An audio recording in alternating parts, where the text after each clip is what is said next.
Hey sleuths, welcome back to Cold Case Study. I'm your host Morgan, and it is currently 1:04 a.m. on Friday morning, but I am very excited to talk to you about today's case as a very proud member of the LGBTQA+ community.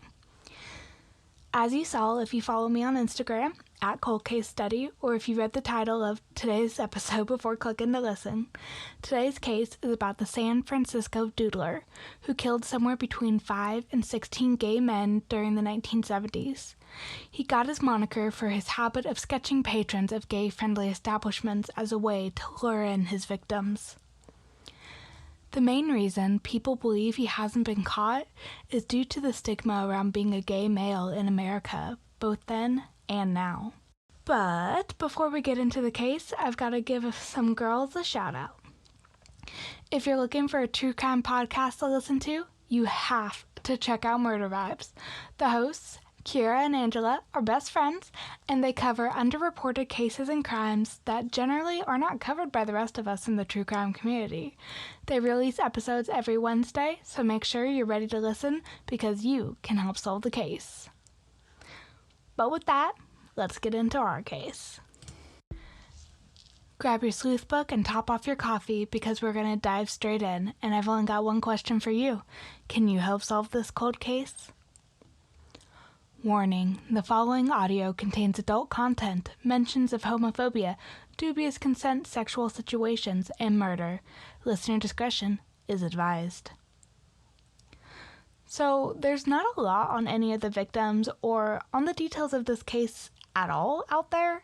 I've currently, as I was writing this script, had 6 articles pulled up on my computer, but it's sad how little information there is out there.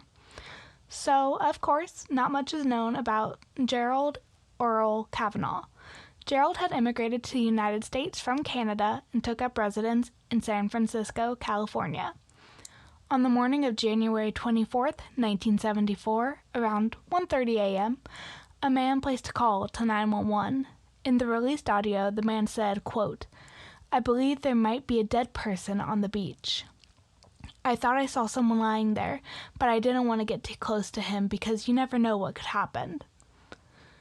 End quote. When asked by the dispatcher if he would give his name, the man said, quote, "No, I don't think that's necessary.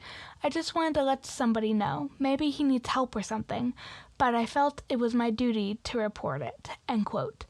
The mystery caller, who could have been the Doodler himself, has never been identified. The call was about 49-year-old Gerald Earl Kavanaugh, who was found on Ocean Beach in San Francisco, fully clothed and in the supine position, which I had to look up. So the supine position is literally just laying flat on your back with your hands at your side. He had been stabbed numerous times, and we know that he tried to fight his attacker off due to his self-defense wounds. The fact that Gerald was fully clothed is an important detail to note in your sleuth book. Gerald was initially unidentified, and when the medical examiner dubbed him John Doe No. 7, he also discovered that Gerald was alive when he was stabbed, which had been done hours before his body was found. 5 months and a day later, Joseph J. Stevens, a drag queen and comedian, was found dead at Spreckles Lake by a woman who was walking her dog. Jay was 27 years old and had been seen alive the night before at a club, and police believe that Jay had possibly transported his killer to Spreckles Lake before being murdered. The Doodler's third victim was Klaus Christmann, a German-American immigrant who was married with children. Klaus was found fully clothed and stabbed to death He was found by a woman walking her dog on July 7th, 1974, not stabbed by a woman walking her dog. Just clarification there. Klaus's death was more violent than the previous murders, as his throat had been slashed several times. Not really sure how you slash your throat several times, but that's what happened. Klaus was not openly gay, and how the police came to the conclusion that he was a closeted gay man was due to them finding a tube of makeup in his front pocket. Like Gerald, Klaus was unidentified for a short while after his death, but once identified, he was buried in Germany, his homeland. Next up was Frederick Elmer Kappen, a 32-year-old registered nurse and Vietnam War veteran that served in the Navy. Frederick was identified by his fingerprints after having been found dragged 20 feet away from where he was brutally stabbed, dying from a strike to his aorta. Finally, we have the last confirmed victim of the Doodler. Harold Goldberg was the oldest of the victims and is the reason it matters that all of the rest of the victims were fully clothed. Harold was found stabbed like the rest, but missing his underwear and his pants were unzipped. Before he was identified, Harold was known as John Doe number 81. But like I mentioned in the intro, this case is severely lacking in the information department, which is why I didn't go into really any deep information about the victims as I have done in previous episodes. As for suspects, there are 3.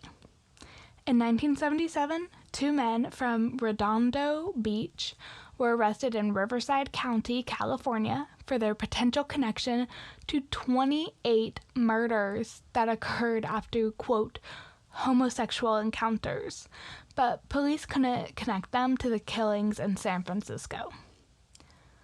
The last suspect out of 3, short suspect list, who the police have never publicly identified by name, is the subject of a 1975 composite sketch of a young black man between the ages of 19 and 25 who is about 6 foot tall, lanky, and wore Navy sailor-type watch cap, leading some to believe that he may have had naval affiliations, even though one of the surviving victims of the Doodler claims that the killer admitted to him that he was a cartoonist. So, despite there being 3 surviving victims that we know of, none were willing to come forward and risk outing themselves as gay to the public. One of these surviving victims was a European diplomat, and the other was a well-known entertainer at the time. Additionally, the police have neither confirmed nor denied the rumors that the killer confessed his crimes to his psychiatrist at the time, who told police who the killer was. But those who believe in this theory are looking for a man with the last name of Priest, who was practicing in the East Bay area of San Francisco in the 1970s. If you have any information about someone fitting that description, please reach out to the proper authorities to report it. I will try to find the number to the proper authorities and link it in the case notes that I will drop in my Instagram. But sleuths, I'm sad to say that's all we've got at the moment. To sum it up, the Doodler would be in his early to mid-60s in 2020 and is responsible for the murder of at least 5 Caucasian gay men in the 1970s. He could have been in the Navy, a cartoonist, or some form of artist, and very well may have been attending therapy to cope with his sexuality around the time of the murders. If you know anything, please let the San Francisco Police Department know. This case has been reopened, and they have DNA samples that they are ready to test against a viable lead. They have not entered the DNA into a national database that's scanning for it, but they do have it, which is a step in the right direction. The San Francisco police were inspired to reopen this case after the Golden State Killer was found so many years later. I'm sure you guys have seen the court case coverage of the Golden State Killer, but that leap in DNA science is one of the reasons so many of these cold cases are getting solved. So, thank you guys so much for tuning in this week for episode 6, The Doodler.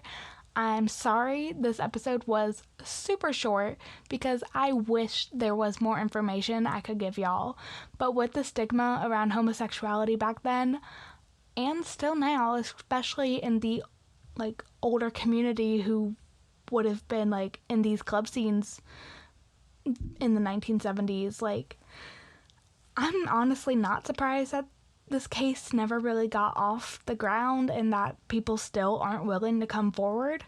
But hopefully someone out there listening to this episode or one like it will know who the killer is and come forward.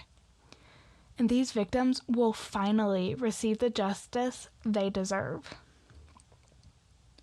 Just a reminder to follow me on Instagram and Facebook at Cold Case Study, to check out the merch I sell on my Etsy shop, including a murder victim awareness bracelet, and to give my girls at Murder Vibes a listen, a like, a follow, subscribe, and all of that jazz.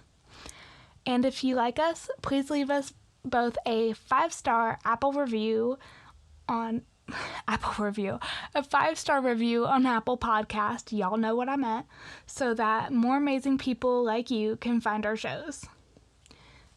Keep your sleuth books handy, and I'll see you next Friday for another cold case.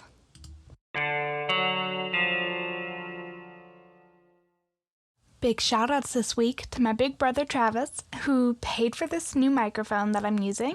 You're the best. And I promised I would keep y'all up to date on Young Queen's personal protection shop on Instagram. So go check her out on Instagram at youngqueen.shop, where you can subscribe to her mailing list to ensure that you're safe, sexy, and secure. Again, thank you so much for listening. I love you guys so much. Mwah.